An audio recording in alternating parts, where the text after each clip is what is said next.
Rogan here, business development manager with Affidance, and I'm here with my friend Ryan Hale. He is the chief information officer for Lithko.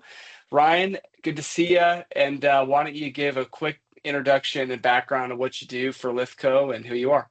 Yeah. No, thanks for having me, Spencer. It should be fun. Uh, Two guys talking if we do it right. Um, I'm Chief Information Officer for Lithko Contracting, as you mentioned. So, what does that actually mean? So, Lithko Contracting, we are nation's second largest concrete construction company. The simple way of thinking about that is we build relatively large buildings. So, things that look a lot like parking garages or data centers or distribution centers or hospitals or buildings up to 40, 50 stories. We build those structures in 22, I believe it is now, different towns across the U.S. For me personally, within my team, we help this organization in three ways.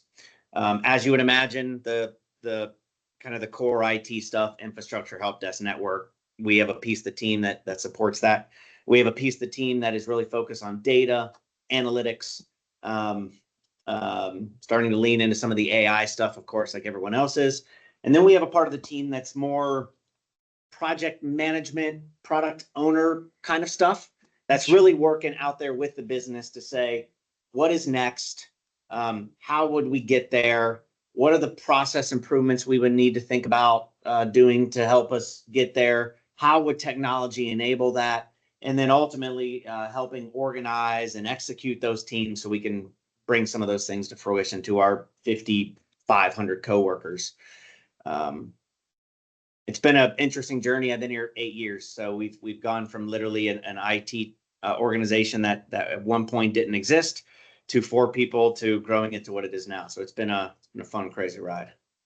Yeah, man, we'll hit that here in a second because that's, I think, maybe the most interesting part of your job is learning about the growth trajectory. But before we get there, tell me a bit about your early life experiences, man. So I know your career journey was, in a sense, a little bit unorthodox, at least looking at your LinkedIn, right? But It's tell me weird. just about, yeah, it's cool, man. I was a youth pastor in a previous life, and now I'm in tech sales. So we all end up where we are somehow, right? But Right. give me the like when you were a kid, like what was kid Ryan Hale like? What did you like? What did you do? Who shaped who you are? Like, tell us. Yeah, I wish I had like this cool childhood story of, traveling around the world and all this stuff. But I was born and raised in Cincinnati, uh, and all of that sort of boring Midwest stuff probably applies in one form or fashion. We got a younger brother, grew up with 2 parents, fairly kind of boring, middle classy Midwest kind of growing up, right? Um, What was your high school? That's the most Cincinnati Yeah, question right. ever, It's man. Cincinnati. That's Yeah. the one that matters, right? Yeah. I went to Lakota High Okay. School when it was one, so that just kind of gives you my age. But yeah, so all those kind of middle Midwest values and roots, I would say, were built in me from an early age, right? So I guess if I had to think back and say, well, what are the 3 things that really help define who I am now and allow me to continue to grow in my career? It has been the work ethic that both of my parents displayed. It's funny. Like I remember as a kid coming downstairs at night. You couldn't sleep or all that jazz, coming downstairs at night, and my dad would, 9, 10, 11 o'clock at night, he would, at that stage it was like periodicals, right? There was no internet there, none of that stuff existed.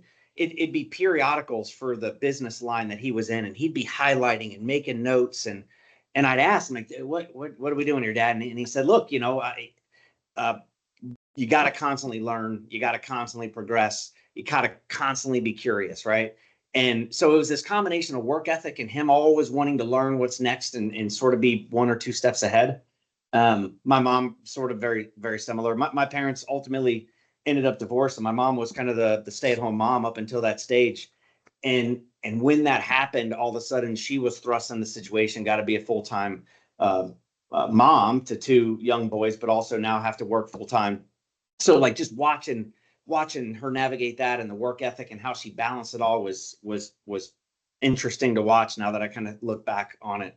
but she was also the person that always said, like, you should never be afraid of ask a question. The only thing people can say is no or not answer you, right? So so this work ethic, this curiosity, and I think kind of wrapping it all in a huge part of who I am and how I interact with people in the business, and how I think about building teams and culture is just like treat people the way you want to be treated, right? Like be kind to people, and typically that's going to be better for you in the end than kind of being a hard ass or an asshole.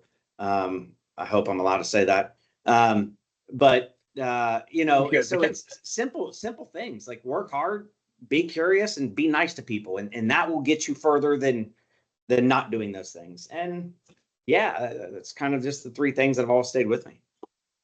That's really good, man. I know previously in my career, I had this pseudo professional development company, and one of the things we worked with folks that are in my phase of life, like mid late 20s, and I think the biggest thing that we would talk about is like, hey, like never turn down an opportunity to talk to somebody and to get to know somebody, especially in a place like Cincinnati, because you're going to see them at some point one way or another and reconnect with them. And so be nice, be curious, work hard. That's good stuff, man.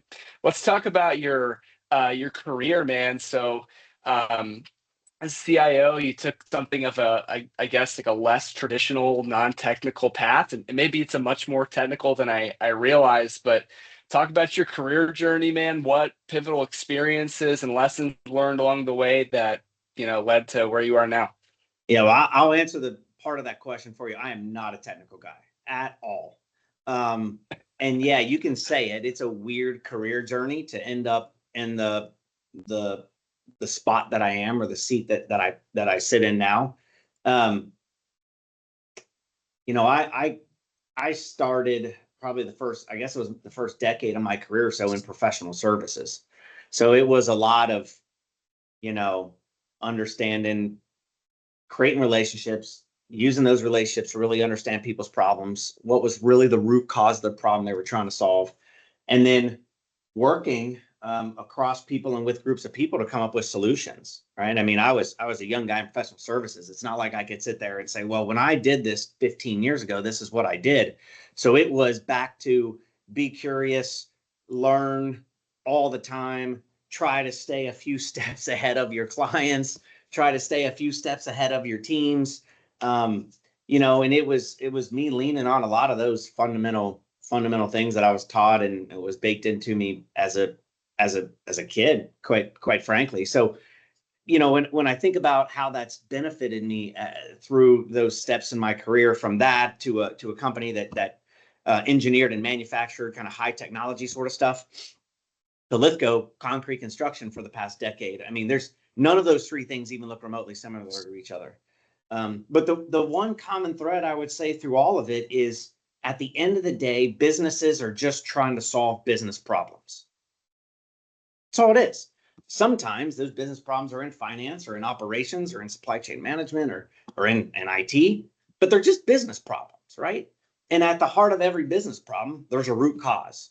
So if you seek out to understand what the problem is, and you seek out to understand what the root cause is, either by yourself or with a team, and then if you've got that team and you can say, okay, well, if that's what we're trying to solve and that's the root cause, now let's brainstorm through the solutions and get ourselves organized to execute those solutions and put them in place and do the appropriate training and change management needed, so that whoever's on the end of that problem, now their problem is solved, and they're changing the way in which they interact with the business through a process, or they're changing the way that they interact with technology to enable the process. Like, it's not, to me, it's not more difficult than that. So not a technical guy, but really, I don't think business is really solving technical problems. Business is solving business problems or people problems. Technology happens to be part of the solution to do it. You sound like you have. I've got a master's in leadership. It sounds like you have some kind of like leadership philosophy in your background there. Who do you read from? Like Yeah, yeah. it's funny. I'm not a reader. I am not a reader. I'm a big podcast listener, but Oh, sure. I'm also like a sort of a schizophrenic podcast listener. So at any given days, it may be a leadership podcast, but also, like, the very next time you hop in my car, it's a sports podcast, or it's a podcast about winemaking. It's random all over the Really? place. Yeah, it's strange. Winemaking, man. That's good. Okay. Are you a Cincinnati sports guy through and through? Through and through, for better or worse. Bengals and Reds are my childhood teams. I went to Ohio Me too. State for undergrad. I'm a Bearcats basketball fan. Um, but yeah, for the most part, it's like these Midwest roots, man. They take hold and they never let go. That's right. That's right, man. My wife always tells me like you're never gonna leave Cincinnati ever, and she's from Evansville, Indiana, so she came over here when we got married. But it's just it's baked into you, man, when you're from this area. That's some interesting stuff you shared there of so how you found your way into your role. It's like you're not a technologist by trade, but it's not about the technology, right? It's about solving business problems and bringing acumen and strategies and things of that nature in a mix. So that's a pretty fascinating answer there. And I know just because I have relationships with like the guys that directly work directly underneath you, a couple of them are highly technical, right? Like I'm not thinking of like TJ's not necessarily a super technologist guy, but certainly Nick and Chad, right? Like it's so you put folks underneath you, man, that's their world. Well, it's a little bit of the beauty when you're not the technology guy, because you'll never be the smartest one in the room from a technology standpoint. I'll never be the smartest one in the room in general, but I'll certainly never be the smartest one in the room from a technology standpoint. But when you come into it that way, you also aren't leading with your ego thinking you are, right? You know, to be successful in the role and to make IT successful at Lithko, I know I have to be able to find the right people to bring onto the team. I have to be able to provide them, the organizational direction or the direction that we need to go or the major things we need to accomplish. But then I need to then allow them to go create the plan and to create the parts of the solution that are technical, that they and only them would know, because I certainly wouldn't.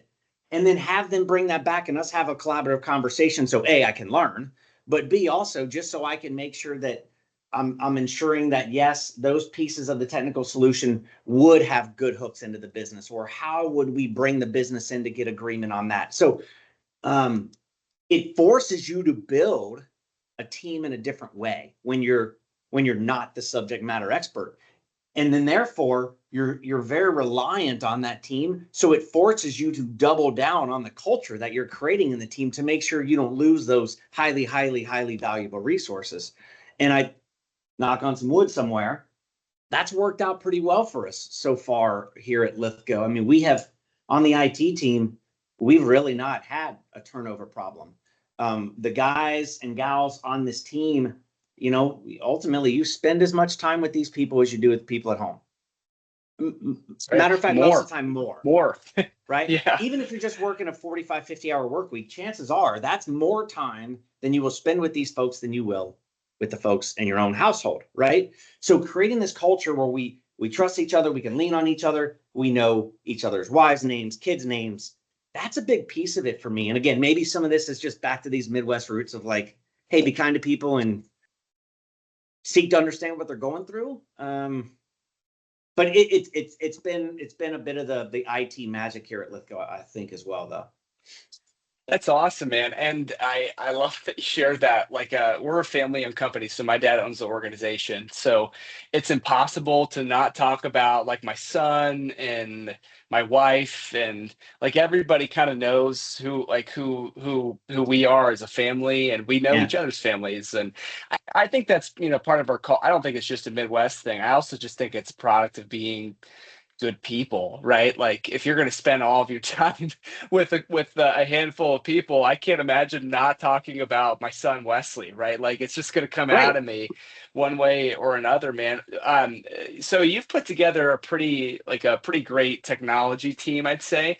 It's remarkably nimble, which I want us to get to here in a second. But like, would you like tell me about some of your strengths? And I know you've been pretty humble to this point, but it's okay to talk about, hey, I'm really great at this. Like, this is a superpower that I have. Is it identifying talent or great people? Like, what do you do best as the CIO at Lithco? Yeah, that's It's a really good question. I think if I had to boil it down, the couple things that I tend to be fairly decent at, I can I can see a big picture pretty quickly, right? I can see the big picture of kind of where we are and where we need to go. I guess the way my mind works is it's fairly good at breaking those into some logical puzzle pieces and how they would fit together. And if one piece is missing, what are the ramifications of the other pieces? Or if we added one piece, what would be the ramification of those pieces? My brain just naturally kind of unpacks things in that way. Um, and I tend to be an okay storyteller. So I tend to be able to get some buy-in and agreement from folks because I can tell that story in a way that I think they can relate to it, right? Because that story is completely different if I'm talking to the executive team than it is in a guy in one of our 500 job trailers, right? But it doesn't make the vision any different, and it doesn't make the current state any different, and it really probably doesn't make what we need to do to get from A to B any different. It's the way that you can take it and articulate it and share it, and if you can do that well, then you can gain the buy-in that you need to enable us to then move from where we are to a better place of where we need to go. And because I tend to be a bit of a relationship driven guy, I've been able to create the relationships to a spot enough where people are at least willing to hear me ramble on for a few minutes about where we are and where we're going and what it means to them. Um, so I think that combination of seeing big picture, breaking it down, being able to build a relationship, and then being able to articulate it to various folks up and down the chain is just something that I'm naturally decent at. And then again, back to this, like if you can build a team that you trust and they trust you and that you're all in it together to then turn around and execute on what needs to happen, you got a winning formula. And um, I don't know, I've had some success leveraging those strengths, I would say. Yeah, I could see that, man. We alluded to it earlier, but I know a little bit about Lithko's journey as a company. I mean, it's been you guys have tell us about the growth from when you started to now, how the IT shop got from where it was to now. Like it's nuts, man. You're the only company we don't obviously we haven't figured out a way to work with you guys yet, but you're the only company I've met that has that crazy of a growth trajectory. But tell them like what you guys have gone through in the past decade, really. It's been wild. Our leaders in this business, I think, are nothing short of impressive. I would take the leaders in this business, whether it be our business units or our back office, our executive team, and I would stack them up against any leadership group around. When I came here a decade ago, I think our budget for the year was $300 million in concrete construction work. This year, we'll trend somewhere around 1.75, $1.8 billion. So 6x growth, call it, in a decade since I've been here. With some interesting twists and turns along the way. We had a previous ownership team that, 8 years ago or so now, we broke away from to a new ownership group that bought in.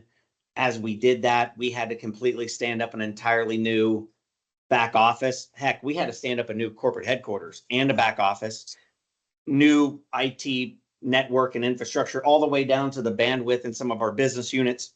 New ERP system, payroll system, workflow system, file storage, blah, blah, all of that. And we had like 14 months to do it, which was a crazy exercise all in itself. And then in the past 7 years since then, the team has done a really good job of delivering on what we said we were going to do, both from an operations standpoint to help us continue to grow as an organization and to give people leadership opportunities and growth opportunities, as well from an IT team. So here we are, sixfold later, decade later. We still have massive growth goals ahead of us. It's been a wild ride. That's for sure. It's not often where in a 14-month period you're doing everything in one day, from making ERP configuration decisions to picking out carpet squares of the new corporate office. Like it's just a wild time, and it's been a wild ride since then. So Yeah, it's been fun. that's interesting, man. What so how many business users are there inside of Lithko, and how many technologists on your team support those business users? Yeah, yeah. We've got maybe 2,000 or maybe a little over 2,000 uh, technology users out of the 5,500-ish folks that Lithgo employs, 6,000 people employ. So not a massive amount of technology users. Um, what makes our technology landscape interesting in Lithgo is we say we have 22 locations, which is true. You can literally go to a physical office in 22 different towns across America. Um, but within that office, our 5,500 people don't sit in that office. Our 5,500 people sit out in job trailers primarily. So at any given time, we have 400 to 500 job trailers kind of scattered across the countryside, typically within like a 100-mile radius of those business units. But regardless, 500 job trailers scattered across the countryside. So the technology team has to support the 2,000 users scattered across those 100 job trailers. Only made a little more interesting is because construction jobs start and they stop and they start and they stop. Those 500 job trailers, sometimes it's 525 job trailers, sometimes it's 450. But the only thing you can promise is like 6 to 9 months from now, that same job trailer won't be in that same location. So it's 500 ever moving job trailers. So the technology solutions that the team has to provide have to be uber flexible to account for all of that. They have to be uber flexible to account for these project teams that may be together for one project, but a completely different project team that is created for another project. So it's just interesting variables, let alone the variables that these guys and gals are out working in the hot, the cold, the wet, the snow. So there's a lot of weather related variables that also impact the business, which keeps my team on its toes. That's for sure. Or do you guys, so are your foremen and whomever is your tech users, are these guys using iPads on sites? Like Yeah. what type of tech do they have? It's funny, man. If you would have asked that question a decade ago, or maybe even 6, 7 years ago, it would have been like Excel Their spreadsheets and phones? notebooks and Okay. their phones, right? Okay. And even then, they weren't all smartphones, right? Now, technology has been driven down in the job structure. There are at any given time handfuls of iPads walking around the job sites because if anything, the general contractors, the folks that we build the buildings for, um, our customers, if you would, our external customers, they're pushing all the drawings and all the communications out via electrons now to iPads and phones. So now you have our organization turn around and having to adopt more iPads and phones, et cetera, et cetera. So that's also been an interesting part of the transformation that we've seen in construction and with construction technology over the past handful of years, certainly. How does this is in the notes, man, but I'm just curious. How do you guys, because I know you're on a bit of a data journey right now. How are you informing your job site leaders with data? Like, and obviously you're doing that, but what data are you feeding them that's helping their lives? I guess it's a Yeah. business question, but yeah. Yeah, no, that's okay. Look, the way we think about it is we have to be able to provide the right information to the right people at the right time in whatever format they need it in to be able to make the right decision.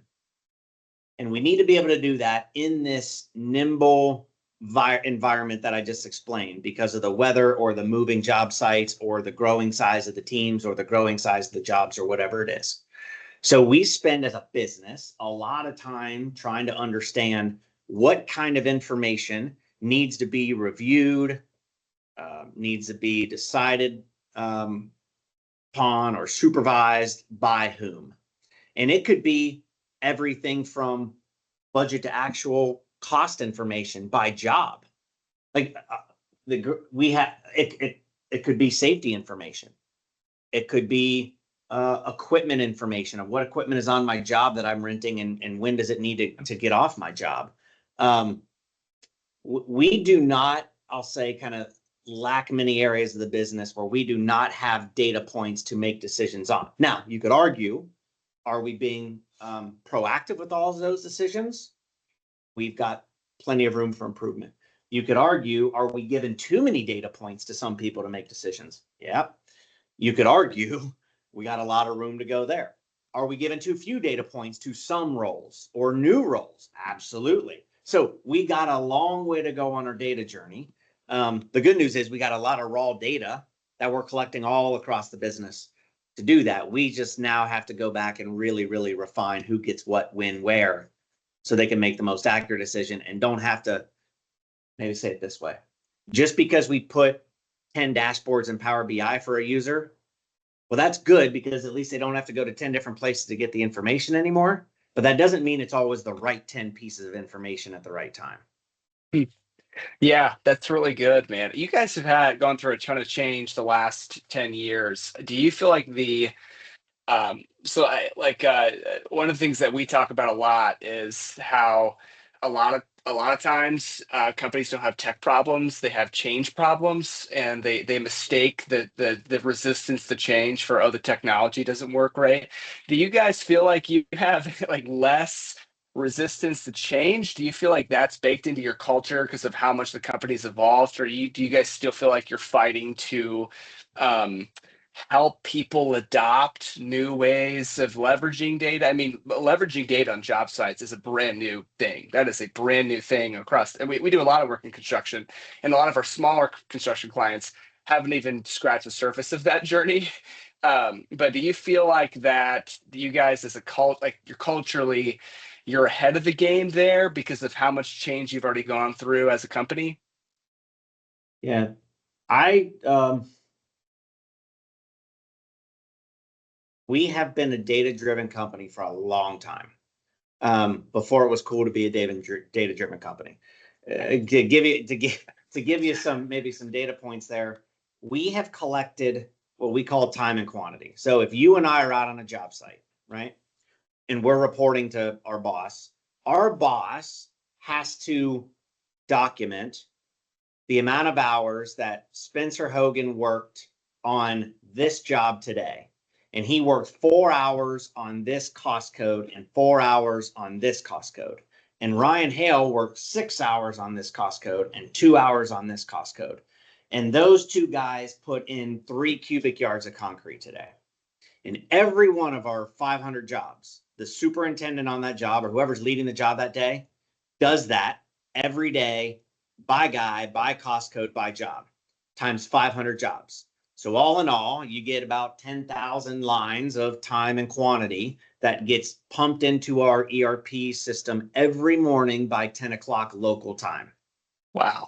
So when we Jeez, talk man. about having the data to make right decisions, for us, that's a key part of it, right? It is being able to take that data and information and give the person leading our job site up to date, as real time as it can get, budget to actual information. So either that afternoon or certainly as they plan for the following day, they can adjust the plan and make the best real time decision that they could possibly make, right? So loads of information, loads of data.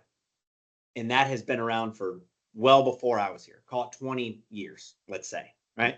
So some of this, our organization is very used to. Our data-driven, understanding the finer points of labor productivity, understanding the root cause of injuries, and not just, hey, a guy got injured, but what body part, what phase of work, what was the site conditions. We are very, our organization is very ingrained in living in that type of detail. Now you start to apply technology to it, though, and you start to ask guys to interact with the data in different ways, or maybe it's a different visualization than it's used to, or the report looks slightly different than it used to. Those are all very real change management issues that we experience all the time. And to some extent, we've had this great success over the past, certainly the decade I've been here, but before that. And that becomes this part that says, well, we've had this great success, so why change? Versus change is inevitable. So the only thing in life in general outside of Lithgo that you can guarantee is change is going to happen every day. So trying to um, come alongside people and work with them to understand that and to adopt the change is certainly something that we, and quite frankly, I think almost every business wrestles with. That's great, man. I just want to make a special note of this for people that are listening, because there's a couple of them that I know I'm going to send this off to, but that are in the construction industry. But you guys have been, it's baked into your culture that you know how to harvest data and leverage it to impact the business. And that's not technology that's pushed that agenda. That's a big part of your core as a business. I mean, that is unbelievable, man. Hearing about how you guys, your reporting structure works, how data needs to be submitted. I'm just thinking about the amount of data that your ERP is ingesting at 10 o'clock in the morning. I'm sure that your servers is your cloud, whatever's processing that data is not too thrilled about that at 10 in the morning. But um, great stuff, man. This is pretty fascinating learning about how this stuff works.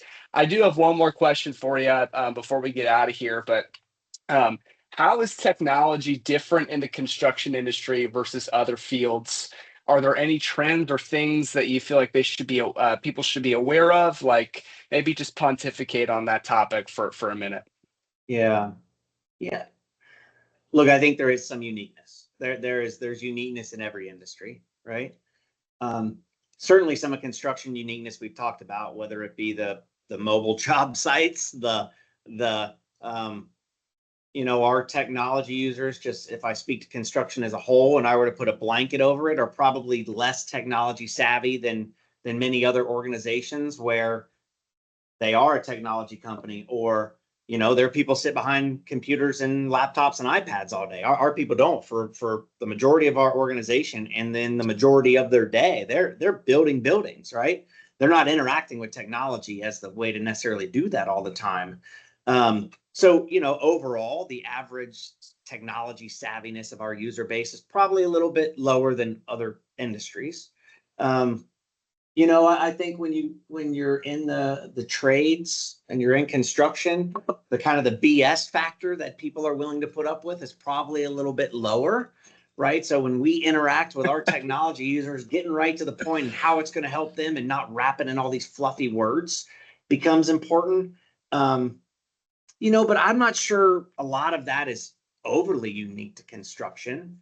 I think what it demands of us is our solutions need to be more flexible. We know we're going to need more change management. We know we need to meet the end users where they are to help them adopt this change that can feel very scary at times, right?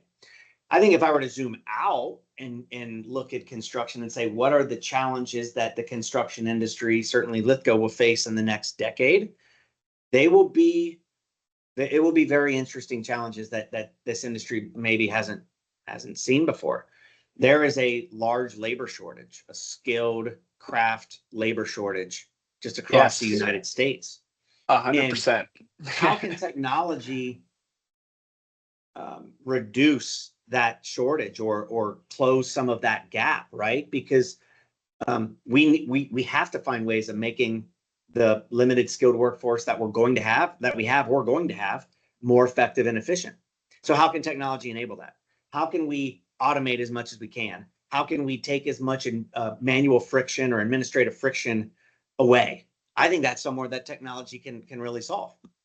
If I look at Lithgo, we've got 30 some percent of our organization that, if you say 65 is the retirement age, is within a decade of retiring.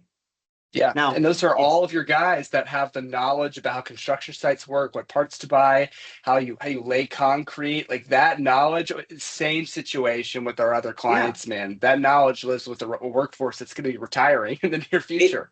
it does. That's really scary, right? You know, those folks that are building buildings, they will tell you that the way you get good at building buildings is by building buildings, right? You don't get good at it by reading it. You get good at No it way. by living it and breathing it. And there's a lot of reps that those men and women have by the time they get to 55. And they're not spending their days writing novels. and pontificating about all the stuff that they've learned. They're building buildings and then moving on to the next building to build. So the amount of corporate knowledge, of tribal knowledge, as some will say, that could leave in the next decade is scary when I look at myself and I'm like, okay, I'm mid 40s, and hopefully if they'll keep me around, I'm going to be here for a number of years more. Like, whoa, we have a serious challenge that we have to address as Lithko. And how can technology now not only come alongside these guys to suck that information out of their head in an easy way, and maybe use some of these Gen AI tools to be able to search it, understand it, put piece and parts of it together to come up with good, coherent answers to the next generation. But to me, more importantly, this next generation doesn't have all those reps. So how can you take all this great data we have, loads of data points? How can you maybe apply some things like data science to start finding trends, historical trends in the data points based on the job size, the job condition, the customer, the type of work we're building? And how can you use data science to say, when we've seen this, this tends to happen. And when this tends to happen, you should think about using this best practice, or you should watch this video, or when that happened, this is what terribly went wrong, and this was the root cause. So get a plan together today to affect it before it goes terribly wrong. That is, I think, what we've got to unlock, certainly as Lithko, but I think that's what the construction industry has to unlock. Fill the skill gap, fill the knowledge gap that's going to leave, and do it in a way that you can make the 25 or 30-year-old or 35-year-old construction guy or gal just as knowledgeable as the 55-year-old. Technology can do that. It can help with it. Yeah, absolutely. I'll share this as we close this out. There is a company that we work with in an adjacent industry to construction, and they are a family-owned organization. They've grown from like a couple $1 million a year in revenue up to about $20 million a year in revenue in the past, I think, 6 years. So they've had, for their size, a pretty significant amount of growth. Well, all of that knowledge about how they do their jobs lives inside of the owner of the company and their project manager for the company. And so they're working with us. We're building them a software to ingest all of that knowledge and be able to transfer it to foremen that they have. So the whole idea is, right, is be able to hand off like this, the owner's brain, so to speak, to the folks that are on job sites. And that's the challenge though, man. It is the challenge. Yeah. Yeah. But come back to where we started, right? Like, that's a business problem. There's a root cause, and the solution is enabled by technology. It's not an actual technology problem. So we're literally back to where we started this conversation. Absolutely, man. Ryan, thank you. Thank you for your time. This is fantastic. I appreciate you so much. Gosh, anything else you want to say before we go? I think I've said enough. I mean, appreciate the conversation, Spencer. This has been fun. Letting this rambling conversation ramble, right? So I appreciate the time. Hopefully this can be useful to others. Happy to do it again if ever appropriate. Absolutely. All right, Ryan. Thank you. We'll talk to you soon. You too, man.